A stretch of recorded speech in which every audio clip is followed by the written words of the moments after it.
Welcome back to the WatchTower Film Podcast, the film review podcast on the Towercast Network by Cinephiles for Cinephiles. Welcome. This is our grand finale for Animation Month, and we're excited because we have a special guest to introduce to close us out with a special film, which is really unique. We don't really, we usually though we're watching ahead of time, and we'll like take time to watch and kind of research it. But this is a really special case, and I love that we're going to go this route. But before I introduce our special guest, I got to introduce my fellow co-host, Mr. Zach Passero, giving us an acting perspective. I'm your actor connoisseur, and I guess your animation voice actor. Voice actor, yeah. Mr. Michael Lalau offering a cinematography perspective. Working in 3D and 2D. I'm here for it all. You're a very animated person. So you're You know what? It's been... I feel like you say that now, but it's also been like a long day.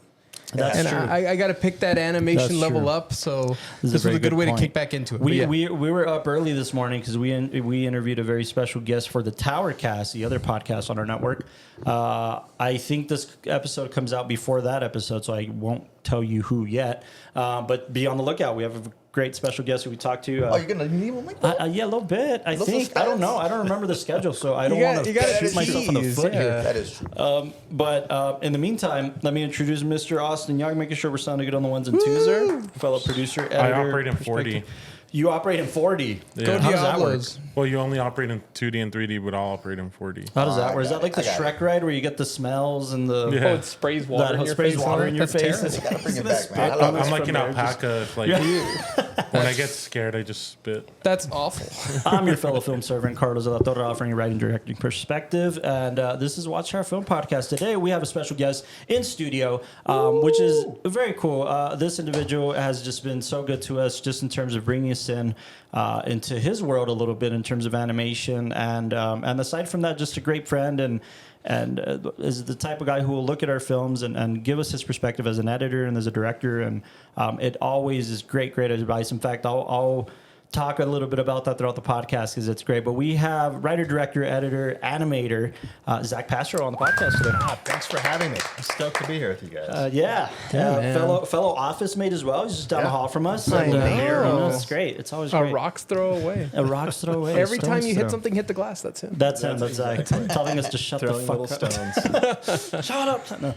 No, it's great. I'm glad you were able to join us today, man. And we definitely wanted to have you for Animation Month before we close out, like we did Shrek to kick us off, and then we got into Ernest and Celestine, and then we did Toy Story, and then now we're doing this great film, which I'll let you introduce because I think it's a very special kind of situation. Well, yeah, this film, I was fortunate enough to get to go to Annecy Animation Festival in 2023. With your film. With my film. The Weird Kidz. And Weird Kidz. It was just an amazing festival. I mean, it's like just the whole town gets invaded by, not invaded, but like invaded by 20,000 people that are animation fans and film, animation filmmakers and animators and artists. And it was just like the best vibe ever. And some of the coolest films that I had seen at a film festival.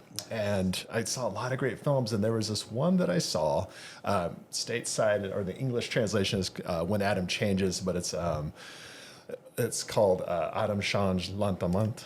And it's a Canadian film, animated 2D, hand-drawn. And I sat in the audience watching this film, and I was just so, like, overwhelmed and taken by it. The design of it, the acting in it, the story and the humor, and just there's moments in my life where I have had these moments where I'm like, wait a minute, what is there's something going on here that's different and new and feels like exciting. And it's like I remember being in my early 20s and watching like Bottle Rocket and like stopping at 20 minutes in and going, wait a minute, like something really cool is happening. Guilty. You become more kind of self-aware in the room and say, okay, totally. This is, And same like Pee-wee's Big Adventure when I was a kid, and like there's like these things that like make you excited that films exist and that this film exists. And I just loved it. My whole family was there. My kids, who were probably too young to watch it at the time, but watched it and loved it. And my wife and I left, and I found that like I consistently thought about the movie.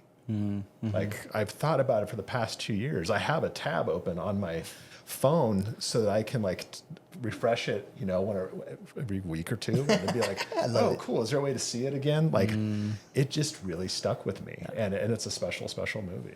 You mentioned the film festival, the Annecy Film Festival. This is in Amsterdam or somewhere overseas, right? It's in Annecy, France. In France. Yeah, it shows you actually fly into Switzerland, and then they drive you over the border to get to it. It's Wow. this amazing, It's a whole adventure. picturesque, beautiful village. Oh wow! So Okay. cool.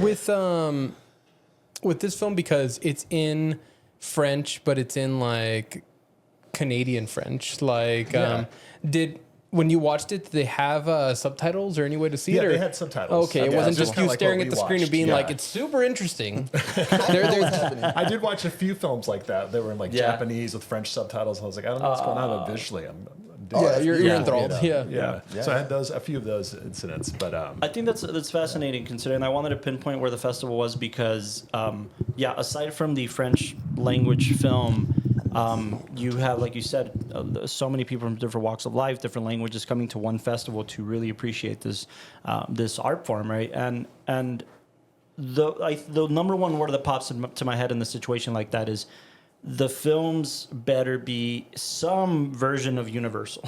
There has to be a Right. universal theme, a universal subject, a universal character, something where people can latch themselves on and connect. And this is very much in that vein. Everybody's Yeah. gone through a version of this, right? In terms of Yeah. bullying, in terms of wanting to get the girl, in terms of wanting to impress a group of individuals, sister, whatever.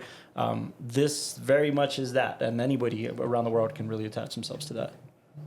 yeah, no, I think it definitely has. Yeah, there's just a universal like core to it, and just sentimentality that's not forced and not fake. It's very genuine to just like a human experience of specific times. Yeah. And, This was set in the 1990s, or 1990, if I'm not early mistaken. 1990s. Yeah, totally.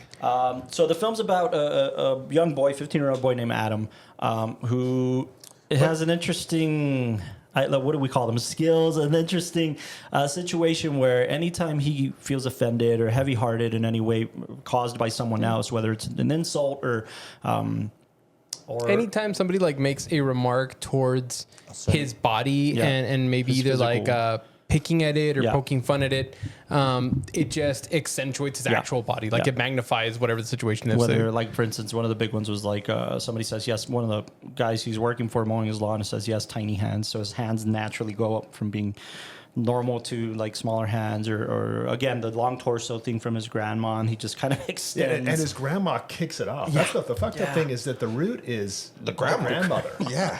and it's honestly like a large brunt of that burden that he physically takes on is the grandmother, and the parents don't ever say anything about it. Yeah, why is that? Why They don't correct it. because It's the grandma. It's like we the, talked about that in terms of color theory, right? How I think I asked, I was like, the parents were there a different shade of color, and you mentioned I think it's Yeah, because they're just I have a theory. bystanders. Yeah, good I have a theory. theory on that, but I also feel like it goes back to that authenticity. Like it's a lot of that when grandparents come in and say, "Oh, your kid's looking a little pudgy," or "Oh, you let him comb his hair like that," and Yeah. it's that, and the parents are usually just like, "I'm not gonna yell at my parents, so I'm just gonna be Right. like, That it's, is it's true. okay. I'll love you."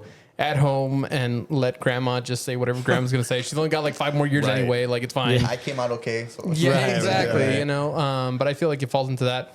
One thing that I wanted to get your perspective on, I don't know if it's too Yeah. early to go into it, but do you notice that all the characters have different colors on them? And there's a lot of characters at the beginning of the film, including the parents and Like the the teacher. friends of the bullies that their skin tone is not like black or white, it's gray. It's like just a Yeah. very gray tone. muted. And my view of that was that they're these kind of bystander characters. They're not people who are affecting Adam directly or not affecting instigating him. They're anything just kind or of there to be like They're kind of just sounding allowing board. it to Yeah, happen. it Yeah, just- they're yeah. allowing They're it also to, they're also all of a generation. yeah. You know, they're all about the same age. The younger Yeah. kids are all, and the kind of, there's something about it that's interesting. To Yeah. me, Yeah. you was know? it Glazer also, or was he colored a little bit?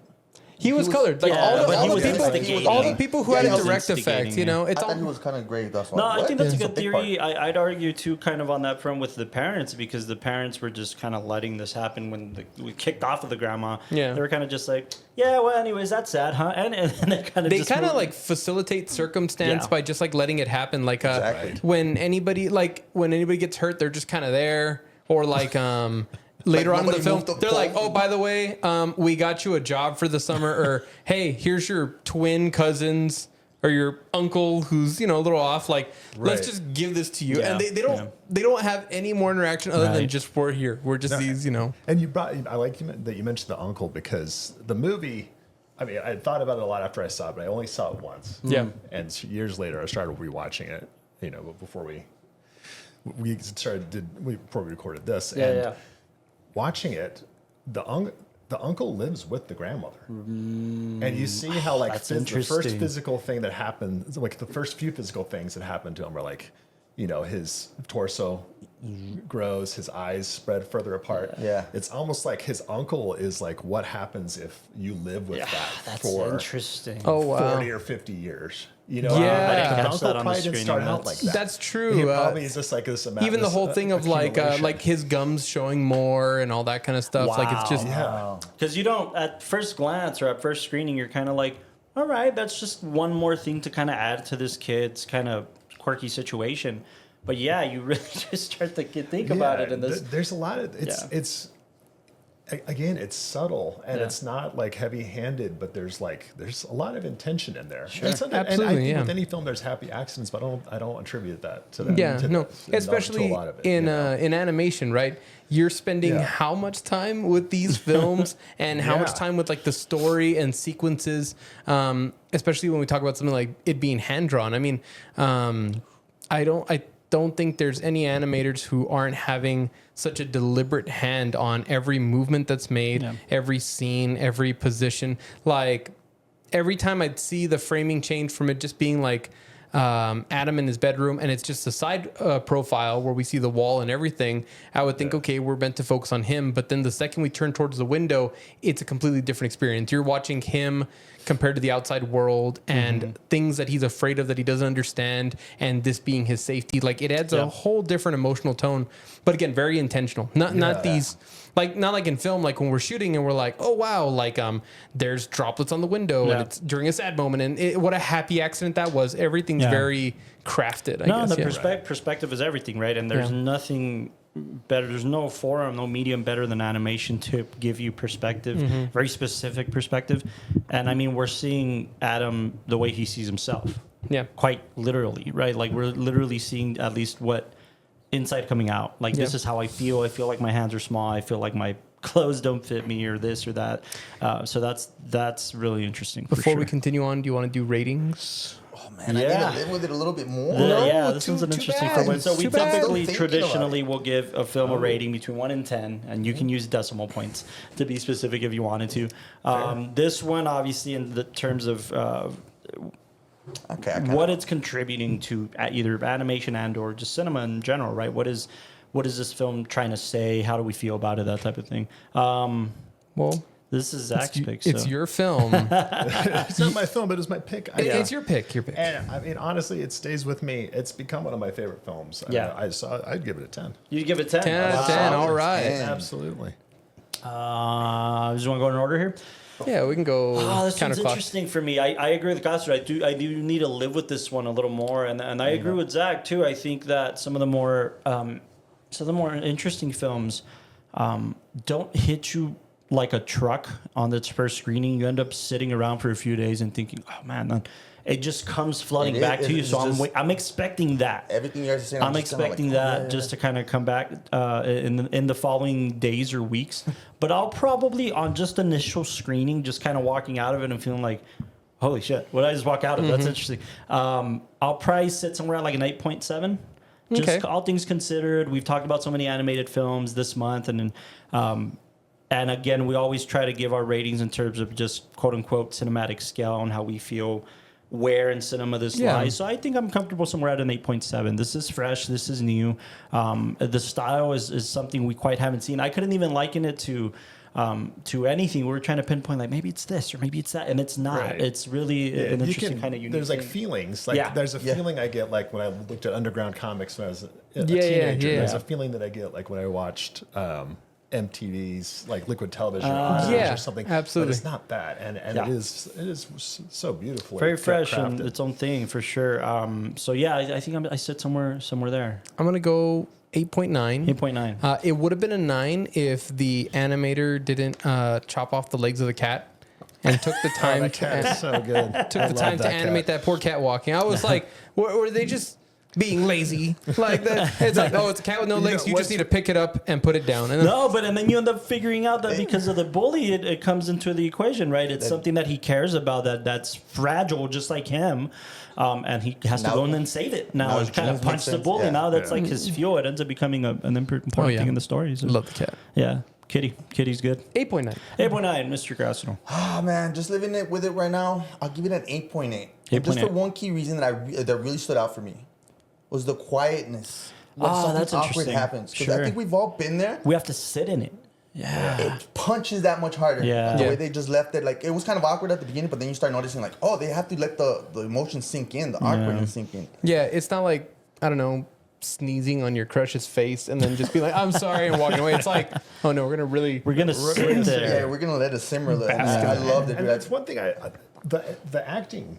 Yeah. Like the acting of the characters and the voice actors. But there's like a tendency in animation, especially there's a trend more recently where it needs to be super animated. Where there's like a stretch and a squish and like if I'm feeling something like, oh, I'm excited, and there's like a jump and a pop and a settle. And it's like this was more like human subtle movements that you could read into. And the animation is coming into play that exaggeration to support the story. Right. The animation is when his torso is stretching or his hands are literally getting so that's where you use or like the animation. Even the moment when I forgot what the kid's name. I think it's Kevin, right? The house that he's taking care of. Kevin. And when you see Kevin walk around, for Adam, it's kind of like this very begrudging thing, but it's like, let's just get this over with. But the way he just kind of slinks his way into what's going on it was my favorite thing to just watch. Like, he's like, anyway, this is my room. Don't go in there. And then just kind of like wobbles his way around. But that's, again, I think that's an interesting perspective on maybe how Adam sees the world. Right, he just sees this rich kid kind of just float through life and not really like. Good at this. I don't know. That's how I kind of started picking it up because then nothing is unintentional, right? We've picked up on that already, and to see how a character walks in and of itself, you could have just done the easy thing and made everybody walk the same way, but then where's the personality? Even the kid dragging the metal rod or whatever, you know what I mean? I love that kid. Like, it makes sense at the end. I was like, yes. Oh, right. Oh, yeah, no, it's good. Yeah, you think he's going to kill him this entire time. Revenge for sure. I think that's great. Before I want to kind of kick off on something really quick, but before we do, Austin, do you have a rating on this one? Howdy. Howdy. What'd you give this? I'm saying like an 8.5. 8.5. Yeah. Sorry, love the animation though. Yeah. Was it all hand drawn? Yeah. Let me remind the audience that Austin thought it was called When a Dam Changes. Hey, look. In my defense, we had absolutely no idea. We had a file name, yeah. We had absolutely no idea what the film was going in. And it just, when Adam changes, all stuck together, no spaces. When a dam. So he's like, when a dam changes, I'm like, that's deep, dude. I don't know if like the dam with the I was water almost expecting like beavers. I know, beaver film, right? Zach. But anyways, Zach, I wanna ask you just before we kind of dive even deeper into this particular film. Can you talk a little bit about some of your inspirations? And I do want to talk a little bit about, kind of what kicked you off in terms of animation and what made you want to go into this world, because you do come, quote unquote, from the live action world and writing and directing, a lot of the horror stuff that you did early on. But I want to ask you about that. And I also want to talk about the Weird Kidz. But before we get there, can you talk a little bit about kind of your kickoff in terms of this? If there was like one movie Gosh. My trajectory is so weird. I mean, as a young kid, like I knew from a young age I wanted to make movies, and I think the central point there was the Muppets. Sesame Street and the Muppets, because the moment I figured out like, oh, somebody makes these for somebody to watch. Yeah, I want to do that. Really? And just the Muppets kind of infused my personality, I think. And just I found them so relatable. And then I came to love animation growing up. I was always so fucking excited for Saturday morning to get up and watch cartoons. We didn't have cable TV, so it's like literally it's like I had to wait for Saturday morning to watch cartoons all day long, and I loved that feeling. And so Etch-a-Sketch made this weird animated. Like you could animate with the Etch-a-Sketch, Etch-a-Sketch animator. Yeah. So I got one of those when I was a kid, and I would like sit there and like just meticulously get make the little knob to go around. Yeah, I knew a couple of those kids. I was like, horse, or a running dog, or a cat, or whatever. Yeah. And then so every time like animation always just like sung to me. I wanted to be able to do it, and in high school, that's kind of when MTV, I'd go over to friends' houses, and MTV started kind of opening up their animation world a bit more. Like Eon Flex was gone, and like Liquid Television and Beavis and Butthead, and it was just like, whoa, what is this? Because this was a whole different sensibility of animation, and it was like exciting. And it was like, man, if I could. I really want to animate. I really want to learn how to animate. I think my era, maybe our era, was like Celebrity Deathmatch. You know, that kind of started kicking off. Oh, they should bring that back. They should. No, and that's so when I got into film school, I went the production route, but I took every animation class I possibly could. And then my first internships were in animation. Wow. So it just kind of like it always was part of my brain space. Yeah. And I kept it there. Yeah. Wow. And like something that I've been wanting to ask you and like was waiting for you to come on. What makes animation good or bad? What's like a metric that you use? Because I think what's really interesting about an art style like this, and when we watch everything, some people like, again, not looking at the full technique and stylings and intentionality, but be like, well, they're drawn kind of weird. Doesn't that make it bad? Or like, oh, it looks really realistic. Isn't that good? But it's so much more diverse than that. And that's where the only metric I have for animation at the moment is, can this story be told live action? And if it can be, then it's kind of this question of like, is animation really doing anything for it? Or is this something that can only be told through this styling? No, but I think that's fair. That's fair, and we do get movies that are sometimes animated that you're like, oh, okay, this could have been live action. And at that point, I feel like, it's a medium choice. It's kind of like choosing to paint or sculpt, but also like to the question of what makes animation good or bad. It's weird because it's like, there was a thought for a while that like good animation was shot in ones or animated in ones, and that it was really fluid and like had all this detail. And it's like, but that's not necessarily true. Yeah. And if you watch a lot of like Miyazaki stuff, other things, like it's animated, some of it's animated in 2, some of it's animated in 3, animated in 3s, and like it's at some point it starts to come down to like the visual, how the visual movement and design is supporting the story, right? Because animation is a study of movement, and a translation of movement, to like tell the story, to tell the emotion, to accentuate what's being said. I mean, to me, and again, there's a lot more to it. I feel like I'm probably oversimplifying. No, this is great, because there's people out there who probably don't, naturally don't see that. They'll see space and color and lines and think that it's all the same, and it really isn't. But then every once in a while you see something that like you're like, everything should line up. Like it's a beautiful picture if I look at it, and it's, oh cool, it has that person's voice in it, or what I mean, and it's just flat, and there's there's something missing. It can be the most fluid thing, and you're just like, there's something missing, just like in any live action movie. I think sometimes it does become about heart and intention. And, all the things. We were just talking about that because we felt like something like Ernest and Celestine, and I mean, we talked about some great animated films on the more popular front, like Shrek and Toy Story, but that still had something to say and had a lot of heart.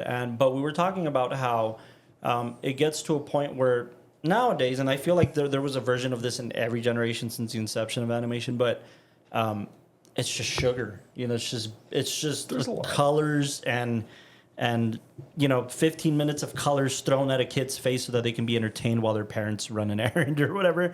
but there's no heart. There's nothing in it. There's no substance. And when we were talking about, we actually compared Miyazaki to a lot of this because we talked about, man, like the through line through all of his films is probably the loss of innocence in each of his characters and how that is translated and how, I mean, like we were talking about The Boy and the Heron and how we were blown away on like how expressive can you get in this medium? Yeah. But to show the emotions of a kid literally losing his innocence as it's escaping him, and through color and through realms, through the different realms that he was kind of going to through and back and forth, and we were just talking about how that's, I mean, in live action storytelling, we can almost credit that to what genre am I going to go with to support this story, or what stylings in terms of cinematography and lighting and composition am I going to go through? Am I going to borrow from things from noir to really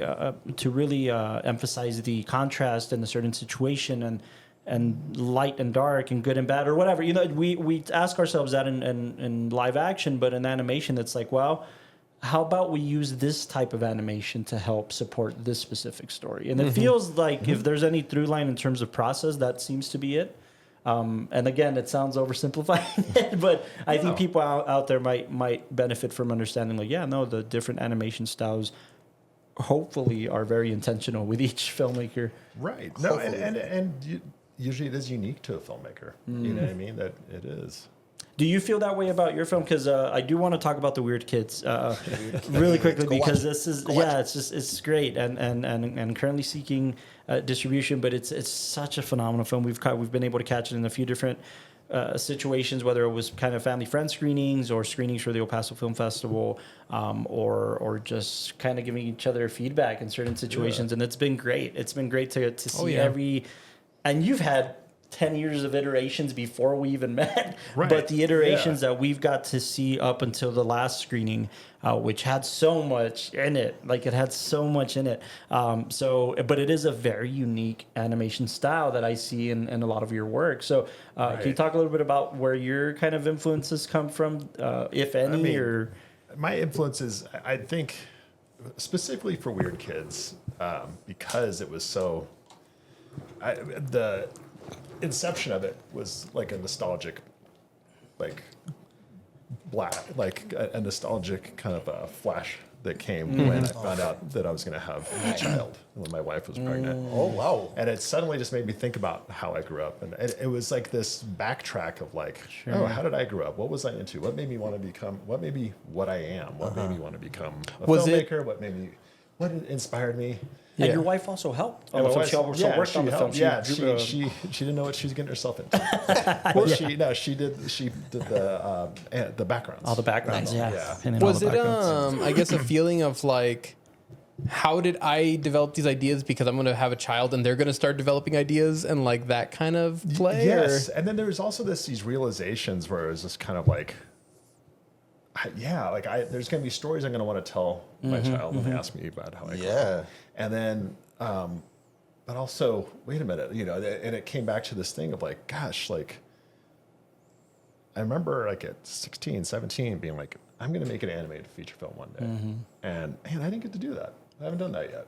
It's like, well, why not? Like, I can animate. My wife likes to work with me and paint and animate. And it's like, let's do this. Why not? Yeah. And it seemed, and also I was getting ready to like nest. So that's like a quiet, solitary cave kind of thing. And I've always, until recently, been I don't sleep much. I from a young age, I didn't sleep much. I would stay up at night working on things or building things or whatever. And so I was like, okay, well, I'll just do that. I'll just, whenever I'm not working, I'll work on the movie. And whenever I'm out with family, I'll work on the movie and I'll animate. And so it just seemed like there was this opportunity. And I'll do this no matter what.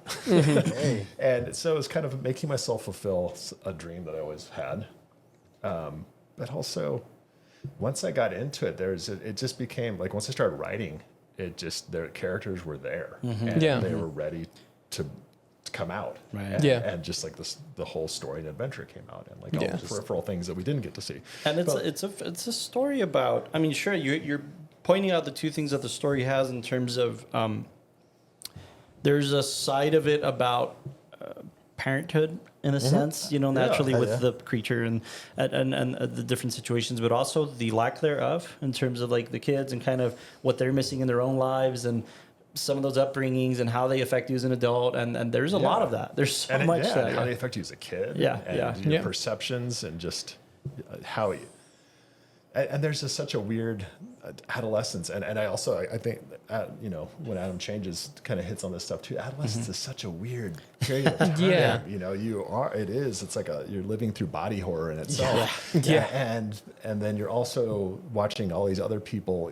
It seems like either adapt really well or not, or it's like, well, why? Okay, why don't I do it like that, or why don't I do it like that? And so it's just like you're looking for any cue to kind of like of how you're supposed to handle things. Sure. And I think that's what I was feeling. And I remember mentioning to you when you stepped into the room earlier that this felt like a spiritual brother or sister to your film because it's tackling again that weird place in your life when you're trying to find yourself. You're trying to find I love the whole notion of being cool in your adolescence. Like right now I have a cousin that he has kids, but right now they're reaching that age of like 13, 14.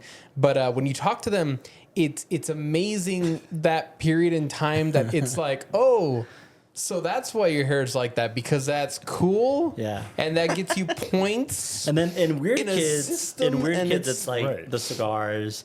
And them trying alcohol for the first time, the fireworks, like and them boobs. Like both of them have it. I love that this one, it had the whole like magazine, but it's that weird kind of thing where it's like, oh, like it would use that magazine as his little confidence booster. Like it's like, oh, you could do it, kid. It's like, all right, the girl with boobs told me that. Let's keep going on.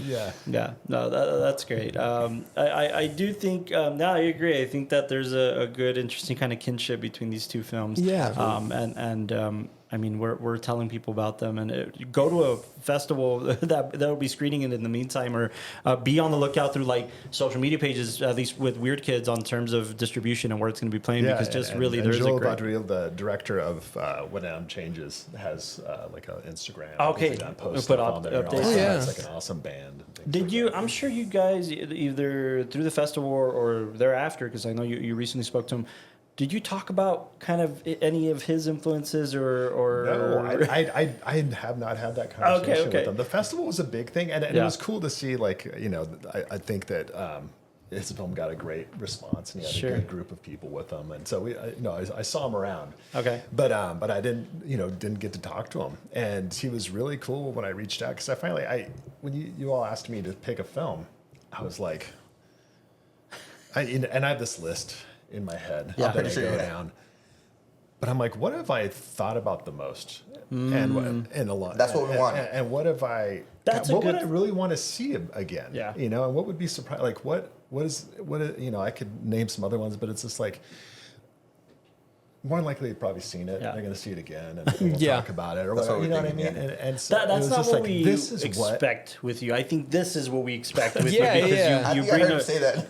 We bring an interesting palette. Like I could find ways to stream it outside of our country, right? But like I couldn't find a way for us to get to see it, and so I just reached out to him, and I was just like, really, just messaged him and was like, hey, I saw your, I was at Amnesty. I saw the film. It's stuck with me all these years. Like going on this podcast, I really want to be able to share it. I'd really love to see the film again. And he came back, the next day and was like, here's a link. Don't share it with anybody. Great. Thank you. Out of curiosity, mentioning that like with yours, it's this interesting adolescence coming of age story with Weird Kidz, and then with When Adam Changes, they're both dealing with a very awkward time in our personal life. And I think now as adults, we can kind of like look back at those times and have so much perspective and think like, it's so weird that that's how I used to think, or I would stop talking to that person because everybody thought that they were weird, even though they were like my best friend. And, going and trying to navigate all these little like turns and corners. Now that you have like kids, I feel like this is not something that you bring out. Hey guys, want to watch a movie? Like, I don't think that they would understand any of this. But they watched it. They've watched. But they've did, watched, like, They how watched they Adam, and how they do watched they Weird react Kidz. to They it? watched when Adam changes. They loved it when Adam changes, and they loved Weird Kidz. We didn't let them watch like the last 10 minutes. Sure. It was like uber violent at the Yeah, time. Like the oldest was barely 7. Yeah. So it was like, yeah, no, we're not going to do that. But What was their take on this one? Did they understand it or? yes, Yeah. no, they really. It was cool actually. Like that whole trip. I mean, not today. That's a whole other discussion. But that whole trip, being in another country. Going every day, being like, okay, we're gonna go see 2 movies a day, or shorts blocks or whatever, and like just walking around in this beautiful French town, going to see really cool movies, being around artists and like seeing them talk, Yeah. whether they spoke the same language or not, like Yeah. their I'm seeing brains. some pictures here. Was can this see like main kind of screening areas, like exterior? No, they have beautiful cinemas. That's the thing. Oh, Other okay, thing okay, after okay. like going to on the festival circuit in other countries, I'm like, oh no, cinema's plenty alive. You know what I mean? Like, yeah. there's Oh, yeah. beautiful cinemas and beautiful like people. They get packed with people, and but that looks like one of the main venues. Wow. And it's so cool. in But this like, small French town. and it's but small, these and beautiful yeah, cinemas. it's romantic. That's awesome. It's inspiring. Yeah. Like I came home inspired. My kids are inspired. Their brain space expanded Sure. from doing this. That's good. You know? That's And then it was the first time that our oldest that she was like, "Oh, that's what you guys do." Oh, wow. Oh, and like that, like I wasn't ready for that. Actually, Wow. like my it made me like choke up. Yeah, at the moment. I was yeah, like, yeah. oh, right. Okay, right. Yeah. They're starting Yeah. to see. Yes, But now, what you, now you I see will what I say- do, and it means something. Okay. I will say, like the limited kind of perspective I've had in terms of seeing you with your kids and stuff like that. Whenever we catch up and they're around, and we'll do stuff here at the studio, and we'll have little potlucks and stuff like that, and then they're running around.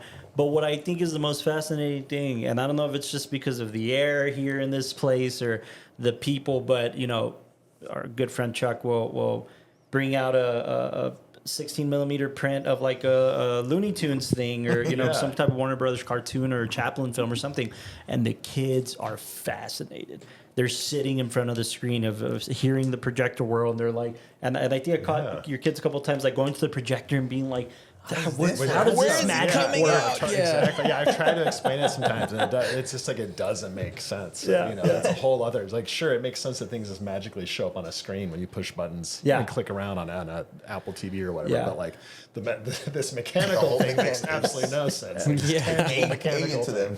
But it's a beautiful sight. Is my it is. point is just to see them, to see this generation, and we're sitting here, my wife, Like a is light sitting here bulb like, moment. whoa, look at them. They're like really, and they're not just into the cartoon for the cartoon's sake. Yeah. They know that there's something different here. There's something special, and that's so cool, man. And I'm willing to bet that comes from a place of having parents who are artists, and also, like you said, their bandwidth expanding by visiting another country and seeing films like When Adam Changes. That's a very special thing. Yeah, no, it is. It is. Yeah. I do want to talk a little bit about we cannot stop talking about the Blocky program at El Paso Film Festival. Oh, okay. We got to go to that one, and every animated short after every animated short was like, because we've been to the festival or any other festival a few times, and number one, you don't really get an animated block, and in a lot of the festivals that we've been to, which this is great that we have one here in El Paso. Secondly, we expect for there to be maybe one or two good ones, and then the rest of them are kind of like, the student film or whatever. Yeah, right. The block you programmed was hit after hit, man. Every The single camel film was one. just so. The camel one was great. camel The one. Gatsby one, right? Gatsby. We kept talking about Gatsby. We talk about the. I think it was like the Russian one with the fires.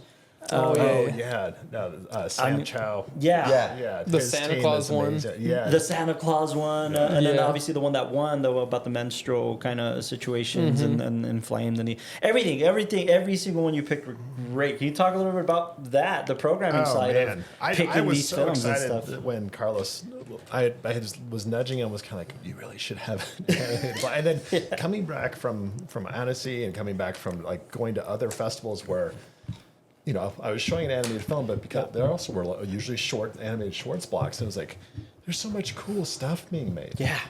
Like really cool stuff. And it's hard. You don't get to see it unless you go to a festival, or eventually it's on YouTube, and somehow it gets put in front of you. You know. Yeah. And so I just really wanted to see, number one, what organically would come in if you just opened it up, be like, okay, well, what submissions come in? Right. And then because I had been to festivals, I kind of started reaching out to some of the animators that I met while I was out there. Sam Chow was one of them, and the Santa one, and the werewolf one, and then the Justin Tomchuk, Umami.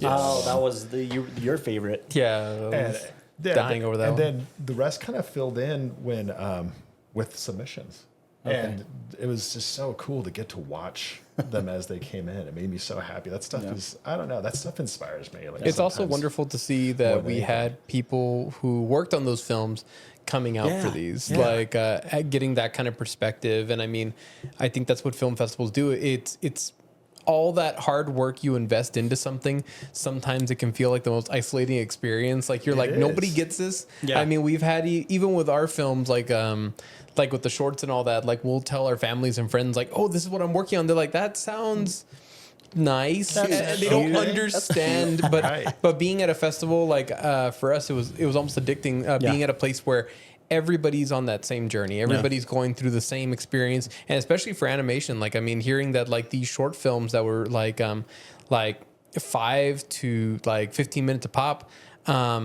People spend 6 months to a couple of years just trying to get this nailed down, and 1 minute. Right. And then hearing, and then at least the perspective on my end, hearing that like, oh, that's standard, right. That's standard animating time. And seeing all of that come together, seeing that there was just a wonderful community that was hungry for that, for like, they invest so much into something because again, they believe in the animation art form, and kind of like you mentioned with like, it's just their medium to use to express themselves. Oh, look, here we are. Here's the list that was. Yeah, I need to mention the person who made Carry the Spark, actually, Eric Power. Power. He's an Austinite, and this in Austin. He's a person like, it was cool. I found like a kinship with his story where he has a family in Austin. He animates out of his kitchen, or his workshop in his house, and has done feature films. He's done 3-4 feature films now. Oh wow! And some of them got, the first few have gotten distribution. Path of Blood, which was like a samurai film, cutout animation. Oh, okay. Attack of the Demons, which like Shudder, I think, is streaming it now. Yeah. Which is fair. But what's cool, I didn't realize, I knew he was a Texan. And then we started talking, and he sent Carry the Spark, and like people kept on being like, oh, well, Attack of the Demons and Weird Kidz would be a good double feature. And I was like, oh yeah, no, they kind of, he's such a nice guy. And then he sent me his latest film, which is like an autobiography that's done in cutout animation. He's from El Paso. Whoa! Oh wow! He's from El Paso. I was like, we had never talked about that. He had talked about being in El Paso, but I was like, oh no, he lived in El Paso. He went to Hanks and like wow. Did he come down for the festival for Carry the Spark? He wasn't able to. Okay. So hopefully next time. Yeah, we got to bring him down. Bring him back to the roots. That's awesome. It really is amazing when you encounter people and you're like, wait, you're like, we're doing pitch meetings all the time lately, and then we're like, some exec from some top streamer, and they're like, oh yeah, I moved out from El Paso, and what? Like that's, but yeah, it's the craziest situation. I love those. But yeah, I think what you're saying is right. That almost fraternity in terms of going to a film festival and talking to other people. We certainly felt like that, bringing a film and a panel, and then kind of it was through you, Zach, and through Weird Kidz that we met Eller. Oh yeah, such a great person. Yeah, Eller Coltrane. Shout out Eller Coltrane, a friend of the pod, and has been here, and we worked together on a film, and he couldn't speak more highly of his experience on Weird Kidz and being a voice and kind of playing this character who's also very much learning a lesson in this story, and it's because of that, and we met in a screening for the El Paso Film Festival, and then from there developed a really good friendship, worked on films together. Now we're very tight knit, I think, and that can only have happened through a screening that that type of situation. Yeah. So yeah, I could definitely vouch for that. That's a very special situation. Wasn't Ellard's lesson just not to get shot in the ass or like? That's exactly what. And not to don't take your arms for granted. Exactly, don't take your arms for granted. And apparently, gooey creature blood is the anecdote. That's really a lesson to learn. I can't wait. I don't know if you and Carlos have talked about next year's and if you're going to continue to do this, but I really hope you do. There'll be another shorts block. Great. It's taking formation. Please and hopefully go to there'll be that. some animated features actually. Please go to that. Please go to the animated block that Zach curates because we had an amazing experience this last time. Out of curiosity, when it comes to your animation style, do you feel like the design of Weird Kidz, is that just the style that you want to pursue and you enjoy, or was that just the style that was going to work for that film and you see other styles that you want to work on? That was the style that worked for that story. I think I see another story with those same characters that pushes the style a little bit further, but it's kind of similar. Maybe I don't know. I liked that it kind of looked like a 13-year-old's drawings. Not the backgrounds. My wife paints in a different way. It's so interesting. But I wanted the characters to kind of, and also I don't know. That's the way I kind of like sketching like that. But I am working on another animated film, and it's completely different style. That's awesome. Absolutely different. I was gonna say Weird Kidz. The texture of it felt very similar to I'm pretty sure you've seen it, but that the film Klaus, the recent one that just came out, and where it's this 2D animation style, but because of the shadows and lighting and everything like that, it gives it this 3D texture, and it's this really beautiful blend between the two. And I felt like a lot of that in Weird Kidz. That there was the teenage angst notebook drawings, but then there's also this realistic texture that just puts you back in the nostalgia. I drive myself crazy because and I'm doing the same thing on the new one. And that comes from working in live action and also loving stop motion, working in stop motion. When I was starting out, and it just I still like the way physically things get lit. Sure. I still think about where lights come from. And you could feel it, all the cave scenes and everything, that depth. I would even liken it to when given the setting and how you have to highlight the vastness of a desert.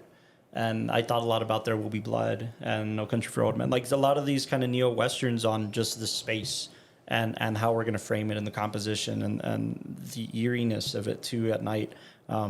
That's very live action, I think, in certain situations. Yeah. So I really appreciated that for sure. I'm very curious. How does the process of the voice acting work? Do you already have a type of voice that is going in, or you just got to hear you cast them? Weird Kidz, I've seen it happen different ways. I've seen people work with temp voices and then find the actors to fill in, and that can become a nightmare because sometimes the cadence the cadence is different, or you listen to it, you're like, oh, I kind of wanted to act and move differently too. I feel really fortunate that right after finishing the script, Lucky McKee, the producer, was just like, dude, just keep moving. Why don't you start finding out what actors would do it, and why don't you record their voices? And I was like, oh yeah, let's do that. So then there was a month of doing radio plays and acting with each person on an individual basis in this weird little makeshift studio that Andrew Smedick would build up every time someone would make it through town. We'd record for a few days, and but and that was so fun. I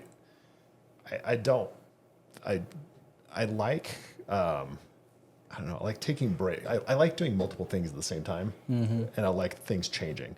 So because I was the only person that I could drive crazy with any sort of a schedule other than my wife Hannah, making Weird Kidz, I would be like, okay, well, I'm gonna just edit together scene one, the audio for scene one, all the takes the way I want. And then I'll move forward to editing, animating that one, and then I'll edit it, and then we'll do scene two, and so literally, we're looking at years later. I'm editing audio that was recorded 3-4 years prior. Wow! And so it's interesting, but it also allowed me to adjust. I don't know, the editor brain come in where it was just oh, we don't need that line. Yeah, you don't need this. Tell that. But visually, it's massively impressive because we talked about Toy Story and the Pixar kind of process and how formula. they take take 3.5 years to do one film. And at least with Toy Story, we were talking about how crazy it was that comparatively they had, I think it was, the number was 100 animators on Toy Story versus Lion King, which was 800 animators. Right. Yeah, And right. they take 3 years, but if you're doing something, I think you said 6 to 7 years it took you to finish Weird Kidz. And that's I think maybe if I'd worked if that was the only thing I had to do, Right. If I had been fine, if I was kind of like self-motivated to put it along, but like had I had like a structure where we gave you this budget, you better, I think it would have taken 4 years. Wow, I still think that's impressive because you were the only one animating, right? Right. And Hannah doing the backgrounds. I'm not just saying that. I think that's fast. That is- like, isn't it? For me, Maybe it's 5 years. I also get too ambitious, but Also, we've had this conversation with live action films. Carlos likes to bring up the idea that like a film is never completed; it's only released. And I've know a bunch of people in graphic design and painting and different fields of art.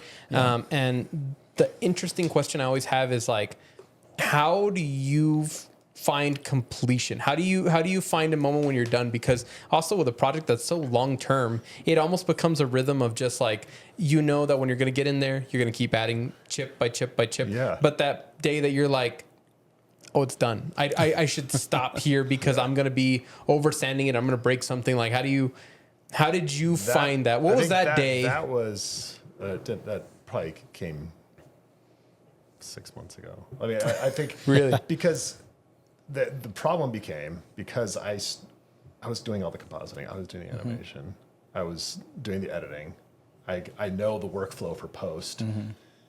I could keep things moving. I could be like, I could just switch. We just need to drop out that shot and get another output from color or send it to color. And so and then way back, I became a better animator over the time that I made it. So by the time I finished it and when everybody was like, oh, you're done, I was like, dude, have you seen the first 20 minutes of the movie?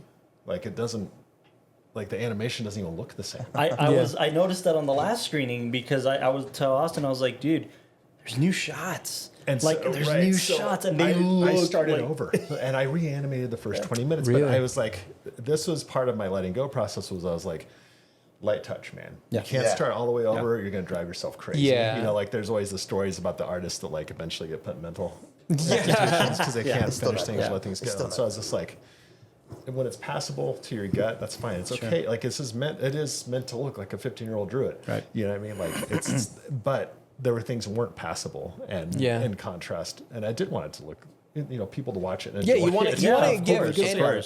So I reanimated that. And then by then I was like, okay, it's done. Start watching it in festivals, start watching it projected in different. It's like, okay, I can't live with this. I think that's the side that we saw you in is like, working on new DCP, man. Working on new DCP, and we're doing like that's what we caught. Between the first screening at a festival and the second one, I redid. There's 2,400 shots in the film. I redid 1,200 shots. Between that one and the next one, I did 600. Between that one and the next one, I did 300. Between that one and the next one, I got down to like 120. Yeah. Again, And sanding it down, just getting it. Just like the things like I call them in editing, I call them like speed bumps. It's like it'll like viscerally like make me feel like I like hit something on the road. It's like a moment in a film or a moment like something that's like, oh no, you shouldn't let that fly. And so finally there was like one that I was like, I'm not even gonna just let it go, dude. And it went for like a year, and then I fixed it 5 months ago. And that was it, and it's done. We're always referencing. There's what's the commercial for? But it's with Scorsese in the pictures. The American Express commercial where he shot a kid's birthday party or whatever. He's like his nephew's birthday party. He took pictures. It's a commercial for Kodak, I think, or like using Kodak film or something. Yeah, no, he goes to a drugstore. Yeah, like a photo. It's for American Express. It's for American Express. It's a photo development store. Yeah. And he goes in And it's like, oh, Mrs. Scorsese, like, here's your photos that you took like last weekend. And he opens up the little file and he looks at the photos. It was like a disposable camera, you know? Yeah, just so he opens up to see all the pictures and he looks at it and he's like, oh, God.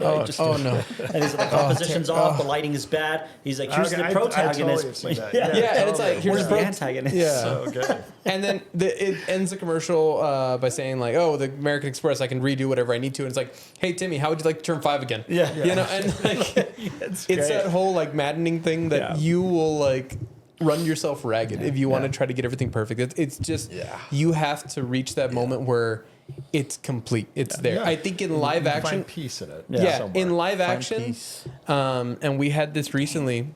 That's hard. You have a moment where you're just like, that's what we shot. That's what's there in the editing like flow. Make this work. Yeah. We just have to. Well, I do want to talk a little bit about that while we have Zach here, because I did want to tell this story, and this will kind of close this out, and we can give some final thoughts on when Adam changes and stuff like that. But I have a story that I always like to tell when people ask me about like how does you know, you guys have been at the shop for a couple of years now, and you know you got to you're interacting with so many different people, and it's like there's something interesting about this place, man, and the people in it, especially because this is our first kind of interaction on a closer level where, you know, we've known Chuck for years and we've known Lucky for some time and Carlos for some time, just kind of outside of here. But when we're all here kind of, hey, popping in and what are you working on and what's going on? Yeah. It's an interesting situation. And we have a story where we worked on a short film called So Who's It This Time? And it's a film that you know, that we really love, that we really spent a lot of time and intentionality and every piece of the puzzle. Not that we hadn't for any of our other 40 shorts or whatever, but this one specifically, we just really took our time to sit and prep and pre for months and months and cast the right people and get the right people involved. And then we got to a point where the film's, I think, sitting at like 27 minutes or something. And we're kind of just like, Michael will be my cinematographer, Austin be my editor. The workflow on our end, I've convinced them in certain situations, or at least in my cinematic situations, to not be afraid of runtime and that type of thing, because we're going to tell a story we need to tell, and I'm not trying to appeal to one festival or another. I just really want to tell a story where it needs to be told. David Lynch was a real believer in that. Yeah. Who cares? And we're just talking about Marty. Yeah, and we were just going in with that mentality. We're going to tell the story we're going to tell, and mostly because we had some experiences on previous short films where, you know, some quote unquote confidants would be like, you need to cut half the film, like half the film is doing nothing, and we're like, no, we feel really good about this. We know what this thing is trying to do. We're going to kind of stick to our guns in this situation. And lo and behold, we were happy with them. And anyways, fast forward to So this time, we think we're kind of done. And I think I'm at a point as a director, similar to what we're talking about now, where I'm like, I'm done, man. Like, Chuck wants to see a cut of this thing, but I'm done with it. We'll cut it into some real stuff for Eller and for Jessica, for the actors, and then whatever, man. I'm kind of over this. I'm moving on to my next thing, so we'll just let it live where it's gonna live, and I'm done with it. And that's where it was. and Chuck's like, hey, well, let's see a cut. And then he says, do you mind if Zach sits in on it? And I was like, no, of course, that'd be great, and get him his perspective. And yeah, he's gonna give you some great notes as an editor. And all right, great, that'd be great. So we're here. And I'm talking to Austin, I'm talking to Michael, and I'm like, hey, you know, we're gonna go into the screening with them. Expect them to tear this thing apart. These dudes are cinephiles. They know what they're talking about. They love movies. They're very good filmmakers themselves. Zach's going to kick you in the nuts, and you better smile. And I said that not in a mean way, or that you guys were going to be rude about it, but it's like, expect them to like tear this thing apart, man. And we have to be okay with it. And we have to take it in stride and then kind of move on, and we'll learn a lesson. You cry in the car. Go cry in the car. Yeah, we'll cry in the car. It'll be fine. Yeah, and you guys didn't see. During the screening, it was me, Austin, and Carlos on a couch, probably this size, just all kind of like very tight up on each other. And just being we hadn't really shown it to many people, so like we've never had a public screening of this thing. So we were also, or at least I as a director, we were waiting to see if the laughs were coming in at the right place, if the gasps were coming in the right place, if whatever, any type of reaction in certain situations. And I'll tell this story the next month when Chuck comes on the podcast for another situation. But I remember Chuck was like, I think you guys were like getting ready to send press releases for Weird Kidz, and we're like going crazy dealing with people overseas in different time zones. And I think he was just like had just finished an email session of that and was like in your office, like laying down on your couch, like, all right, I need to get my head straight. And you're like, are you okay, dude? And he's like, I just want to give you a good screening. Like, I want to screen the film properly and give you proper notes. Let me, like, decompress, and then I'll see you guys in there. We're like, cool, dude, take your time. We'll be in our office, whatever. And then I guess you get there, and you guys kind of start firing everything up, and we sit there, and we're just sitting there in the back. And we're like, all right. I'm nervous. We're just kind of, we'll see. And then, sure enough, we get the labs where we need them, and we get certain situations, and then... And I really do love this story because, again, we look up to Zach and Chuck and just in different types of situations, and seeing what they're able to do in El Paso cinematically is very inspiring. So we're kind of waiting, all right, film's over. What do you guys think? And you guys kind of just sat there in silence for a bit. And remember those unskippable long silences in the movie? That's how I felt. 3 times kind of just like in silence. And I did say something to the effect of like, hey guys, let us have it. Like, we're not looking for a pat on the back here. Just, we want to see if there's anything to say with this thing, if we need to trim it down or whatever it has to be done and whatever. And then I remember Zach looks at me and he's like, no, dude. We're going to tell you what we think. We'll get to the peas and carrots and stuff like that. But right now, you need to understand that you guys do need a pat on the back because nobody's doing this. Like, nobody's doing this in this city that much. And we haven't seen films like this in a little while, and it hasn't. And I didn't quite know what that meant until because we don't really pop our heads out of here. We just keep our heads down and we work on what we work on. But again, you go to a festival and you start seeing different situations. You're like, oh, okay, we did something. We did something, whatever that means. Yeah. And I remember you saying that. Like, it was a huge vote of confidence, man. That you guys were like. Quoting certain situations or this is really working. This is really working. You guys really need to lean into this. And I just remember you saying like, no, seriously, dude, you don't understand. You guys did something really special with this one. Like just genuinely, you need to finish this film. And you guys, you put a lot of work into it, and you had great actors. And it was shot well, and it's what I mean. And the editing was there. Like it was just like this. You guys were at that point where you needed to. It's hard to like start making the decisions to finish up sometimes because you live with it for so damn long. And you said it. You were like, you just need to every frame over and over again. You scrutinize everything on a big screen, on a small screen. It's what causes that burnout. That feeling of like you almost think like there's nothing more that can be done. But I mean. No, and that's what I want to talk about because you called it the kill your darlings. You're like, this is where you have to kill your darlings. That's what's going to get you across the finish line for this one. And I remember saying, because you said, it's 27 minutes. Dude, this thing could be 18 minutes. And I'm like, we're both looking at each other, me and Austin, we're like, he's the editor. I'm like, I don't think so, man. I think Zach you might shave it a couple minutes. I don't know about 18. And then you gave us a bunch of notes, and it got to a point where I told Austin, like, hey, I think there's a few trips that I had to go out of town for pitch meetings and other stuff. And I was like, I'm going away for a month. Have fun. Like, kill the darlings. Kill all their darlings. Yeah. And when I come back, the advice you gave us was like, kill all the darlings and see what you miss after. And then you can kind of start putting things back. He wanted to hit me. Yeah. Austin got it down, I think, to 17 minutes. Oh, wow. And we were like, whoa. Like, did you think this was possible? No, dude, but the notes that Zach gave, and we were kind of like, all right, great. And we ended up bringing it back up to 19. And at 19, it's like, that's where it lives. That's where it's at. We were very happy with that. But I say that because you really do need those fresh eyes in somebody who knows storytelling in different mediums, different capacities. And I mean, Zach didn't skip a beat in terms of like showing us physically, like just getting the MP4 that we exported and was like, I cut this out. Look how this breathes. Check this out. And it really was super insightful, man. And seriously, you really helped us get that film across the finish line in a way that we're proud of, in a way that we're very happy with, and in a way that people are connecting with, because we didn't think this thing was going to live anywhere outside of like our pitch decks. Yeah, it's because of you that Austin has that rubber band that says WWZD. You know, what would Zach do? Like, but no, I did want to tell that story while you were on the pod. That's because awesome. It really does mean a lot to us, and especially a filmmaker. You guys are doing great work. Thank you, man. We appreciate cool that. to see what you all are making. Thank you each time. You know, you as well. We really admire all of your work.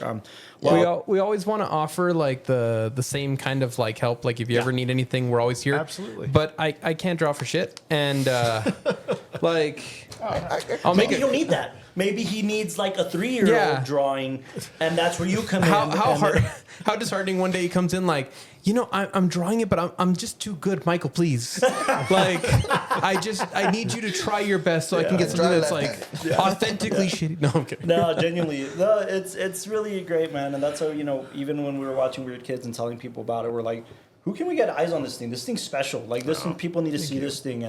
I talk to Eller all the time about it. Like, man, how do you feel about that thing? You get to see it, and it's like, dude, I couldn't believe it. I couldn't believe where this thing is at after so many years. It actually got finished. Yeah, Right. Yeah. So no, we're definitely a mutual admiration here, Zach, and we appreciate you. And thank you for showing us when Adam changes, because the more I think about this thing, it's very interesting. I think a lot about the no face character in Spirited Away. Yeah. You know what I mean? Oh, yeah. And kind of the growth and what that represents. I mean, it represents something totally different, but just I think a lot about I thought you were that going to right mention that little kid with the stick. No, the little kid with the stick. We can't. There's several things we can't end this without now. mentioning. Yeah. Like the whole movie, we watch like Adam just taking on this, people's insults, like physically taking them on, and then, like they don't think anything of it. There's like they have no like empathy towards them, and the one horrible accident that he is responsible for, it is an accident, but he's responsible for it, follows him around. Yeah. Like for the whole movie, follows him around, and it's, you can see him like Tense like up, it just like kills Hide him. behind his friend. He tries to hide from it eventually, and that's why at the end seeing them is such a beautiful thing. Yeah. What I was wondering is, what is he doing at night without his Where's parents? this kid's parents? Without his parents. They weren't at the playground when this accident Well, happened. no, they say like on his head for a couple that's of what they seconds. said. The 90s. That is true. That's true. Dude, they said poor kid, he's always alone. So I mean, I don't know. It worked out. True. But I will say this again, like focusing back in on the film before we end off things. Yeah. It's so interesting because part of that like disfigurement and like that guilt, it almost feels also like he doesn't like looking at somebody who he feels like he's affected, though other people have affected him. And Despite the fact that it was an it's accident. almost like he's afraid of himself in a weird kind of parallel way, but then by seeing, I guess, like the good heart of this kid and this human element and himself just wanting to be good also. And that's where he so gets to shine, interesting. right? He now uses his quote unquote odd situations to help this kid, and it's a physical positive thing that he can do that isn't being made fun of. That isn't. He's actually kind of the hero in this one for this kid. He's like, oh, and again, cool. it's those subtleties where it's not heavy-handed. There's no heavy-handed. Like I was joking around with the guy at the very end. I'm like, what's the moral of the story? Do I need to be insulted more? Like I'm trying to balance it out. Say bully gets the girl. No. What's the thing? Yeah. Well, there's that moment, and it's growing up anytime now, but especially I feel like you were set up in the 80s and the 90s, and it became a trope. But like you're like, oh yeah, I do this. You beat people up. You get the girl. You know what I mean? Like Karate Kid stuff. And yeah. It doesn't quite work. No. But you kind of think it might. Yeah. You start to see another side of John, and you said, and it's like, okay, maybe I don't know, maybe something good will happen. Then at the end, it's the power of being able to say fuck it. Yeah. Yeah. He's like, He literally he's looking at everything that happened. He's like, fuck it. Fuck it. Yeah. And all of a sudden, like, things get more quiet. You know what I mean? It's like he's outside and it's quiet, and he just kind of like, he knows what to do. And it's like, this is very like Knights of Kyberia Fellini ending of like, life's a circus, have fun, kids. It's just to take it in and enjoy it. And it's also very much like just finding the beauty in these kind of negative situations where it's like, it is what it is. At first I was like, this is like the inside Llewyn Davis of animated films, man. Like, is it going to end on these notes? And then you get to that beat with this kid and it's like, oh, all right, I'll take it. I'll take that so much in stride. That's also kind of like the resolution to as adolescence is finally getting to a point where the other people's opinions or ideas don't matter. You're just acting for yourself finally. Because for so long you're acting like, what's going to get me the girl? What's going to make me cooler? Like, I mean, even like when they go to like adulthood. Because even when they go to the party, they're like just grabbing soda and then throwing whatever liquor they can find because that's cool. Like, that's going to be good. And that moment at the end where you're like, fuck it. Like, I mean, who cares? And then he just goes with his friend and his sister and they watch a movie and it's like they're finding joy in just being. And the sister character too. I mean, that she's constantly trying to fit in with these people that treat her like garbage, and constantly like she is already that's why she's circle. She's so resentful at him because like you're just representing like that uncool factor. Yeah, like you follow me around already. Just let me be cool outside. And then she ultimately comes in and finds a safe haven in her brother, and that hug after she feels so bad after getting cheated on, and then finally just I'm gonna sit around with my brother and his quote unquote loser friend. Because I feel safe here. To adolescence. The solution to that awkward period is when you're finally just like living as opposed to trying to do things right. You know, I love it. No, it's great. Oh, what a beautiful what is it called? Like bookend where him watching that fight scene with the weird little like and then down and up like that's in a movie. I'm pretty sure it's a Van Damme movie. I remember like as a kid being like bum. Okay, gotta remember and, that like, one. He does it 4 times and kicks everybody's ass, and then it's like this is the line. no, and then it's great because that's like his own mirror shattering moment. It's like you did the cool thing, you beat up the bullies, now you get the girl, and the girl's like, ew, what the hell? And then like it goes back to that douchey guy, and then that's when he's like, well, fuck it, I did everything right. I finally what does cool even mean? I was finally the hero. And it doesn't even matter. So like, what the hell? So that's great. Screw you guys. I'm telling you, I got these dog weird shit on the guy's lawn. I remember thinking when the kid beat was happening, once he finally kind of breaks out, I also thought a lot about Kiki's delivery service. Interesting. And that character and how she kind of just finds her footing in this new town and feels happy about what she's doing and accepts that she's not going to be the perfect quote unquote witch until she does, and that's just a matter of age, and it's just a matter of growing up, and she's going to accept life how it is. So I don't know. I just found a lot of these kind of notes that were I really appreciated. So very cool.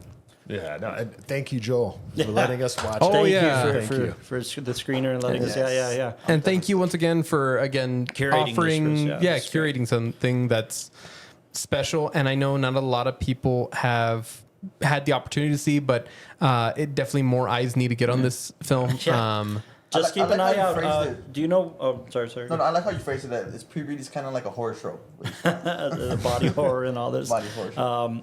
Do you know where can they follow Joe? You said he's on Instagram. He's on Maybe Instagram. they can get updates about the film. Yeah, and he's been having more screenings. He's been nice. Yeah, he gets noticed for it. Cool. That's great. That's fantastic. Also follow Zach ZB Films. ZP Films, ZP Studios, on Instagram and stuff like that. Instagram is there? I don't keep Yeah. up with the Weird Kidz. Yes, the Weird Kidz on on Instagram. TikTok. They're on TikTok now. They're on TikTok too. So follow all those for updates as far as the Weird Kidz go, because trust me, that film you'll get to see it soon, and it's so you'll very much appreciate what Zach was trying to do with this thing and what it accomplished. It's very special. Also, this won't be the last time we do Animation Month. Right. So hopefully when we do it again, we're going to invite you right back on because me, please. There's so much more to talk about in this in this sphere. We barely scratched the surface. I know, and I know like Zach's such a nice guy, and he's never going to say it to our face, but us scratching the sphere with Shrek, he's like, okay, cute they're, kids. They're young, you know. I remember my first beer, you know. You appreciate Shrek, you don't like it. I appreciate I appreciate that. I've seen all the movies. So Have you seen the 5th one? I haven't seen the 5th one. I haven't. Well, there's a new one, right? Did you see the trailer that came out on the new one? That animation style wait, is weird. Austin. They changed Where'd he the go? animation. Like, Yeah. I was gonna say, can you? I'm sorry. I did see like an teaser, uproar I think. about things. Well, they changed the whole look of them. Tell me what you think. Do they look a little bit more? The teaser's kind of funky. That's why. Look at this. Look, that's not Shrek. Even This that is face. real, by the way. This is a real trailer. I mean, that's meant to appeal to the iPad generation, I guess. But look at them. It's interesting. That's not the Shrek I grew up with. It doesn't down for completely it. offend me. It doesn't offend you yet. No. But what about the consistency? Is it a progress thing? It's like, no, That's not. I don't think consistency. I mean, consistency is important in some way, but I think that they're probably, if you look at it all side by side, there's probably a little. Like there's a progression each to here. movie. Yeah. And also, like you watch the Puss in Boots movie. Right. Oh, Yeah. the new one's completely different. And it's completely different. And actually, it works really well for it. Like it's made to look like it's like animated in 2s or 3s. Like it's not quite like super fluid, but it works so well for it. It's beautiful. Sure. Yeah. Well, no, but I mean, I do think at the end of the day, we barely scratched the surface with the films we've picked. But there's so much more to explore, and we'll definitely love to explore it with you down the line, Zach. So we appreciate it. Yeah. Give it up for Zach, guys, for being on the podcast. Thanks for having me. Come back. This wraps up our animation month on the WatchTower Film Podcast. We are going to be kicking off our foreign language film month next week with Akira Kurosawa's Seven Samurai. We decided to lean into the skid. I'm programming the entire month for these guys to just pick different films that I feel they and us, everybody out there needs to check out. Yeah. And I want to talk about them. So check them out. Yeah, next week, Seven Samurai, and then similar to this situation, we'll have Chuck Horak at the end of the month curate a film for us, and we'll get to bring him in and talk cinema as well. So the great month coming up for Foreign Language Month in different situations. I think we're going to do like Ashes and Diamonds, and we're going to do Polish cinema and Japanese cinema. Did just a bunch of different types of styling, so it's going to be really cool. I'm really excited English for that. cinema? Question mark. What? Austin keeps wanting to tell you. What do you guys think? He says we should do the red shoes. I love the red shoes. I don't think anybody else has seen the red shoes. I have not watched the red shoes. Beautiful picture. Pawan Pressburger, and I just recently watched Black Narcissus 2, which is a great film to talk about. I don't know. We'll see. There's so much. I feel like we need 6 months of this, but you know I love it. Yeah. Tom, yeah. There's so much, but we'll get into some stuff. I don't even think we have like Italian neorealism in there, and I wanted to do some Fellini, so I don't know. We'll figure it out. We'll get into it. But in the meantime, for sure, Akira Kurosawa's Seven Samurai next week. Check it out. That's going to be a lot of fun, and let us know what else you guys want us to talk about. We're going to get heavy-handed into like our tour months with very specific reasons, and you'll find out a little bit later why. But let us know what you guys think. Let us know what other films you guys want us to cover on the podcast. And thank you for tuning in this week. Like, thank you to Zach Passero again Thank for you being once again. on. And tune in next week. We appreciate you. Thank you, and good night, everybody. Good Love night. you guys.